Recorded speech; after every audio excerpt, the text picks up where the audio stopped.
Hi, this is Bug Baskin from AdultBibleStudyCurriculum.com, and in this lesson on small group dynamics, we're going to talk about the idea of keeping it small.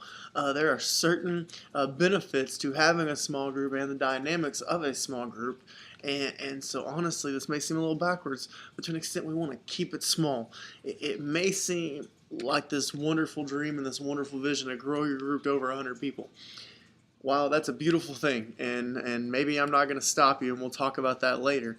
But I just want you to think about the things you'll lose if the group gets too large. And we all know this, that eventually we're going to cap out. And so I want you to get to this idea of if we work on keeping things a little smaller, get this idea of about how big we want our group to be, then we can break off and form more groups. And so technically, our group is birthing new groups. We're actually growing to over 100, but then we begin to even do more than that and double and triple and truly multiply instead of just capping out and topping off and going, hey, look how big our group is. So we're going to go through some things about how to go about this and changing our mindset and just how big we want our small groups to grow.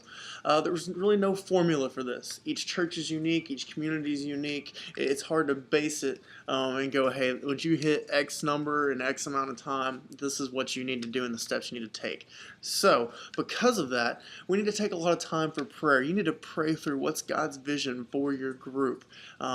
Pray through the situation and go, are we getting too big? Is it time? Are there people that are ready to go and split off and form their own group and do the same thing and then split their group off and again?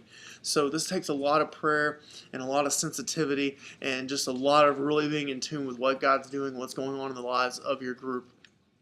Also, you've got to follow the rules. Your church may have set rules, and there's a good chance that you are not in charge of the decisions that are made.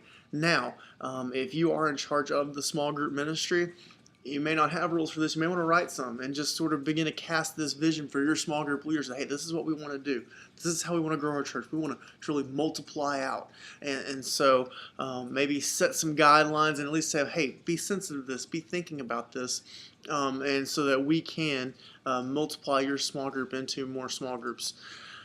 Now, here's the other thing. If this is going to happen, you're going to have to train people so that you are prepared for those small groups, to birth new small groups.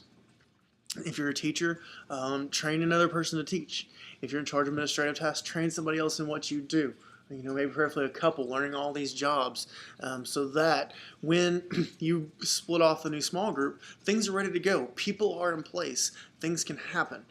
And so you want to make sure that you're prepared for this moment, that it doesn't just sneak up on you, because when the new small group births, they may not be as successful because those things weren't in place that were in place for you. And so we want to train people and always be being prepared and investing and kind of having that discipleship model of this small group's my little church, and I'm going to train you how to form your own church and go out there, and then we have more ability to reach the community.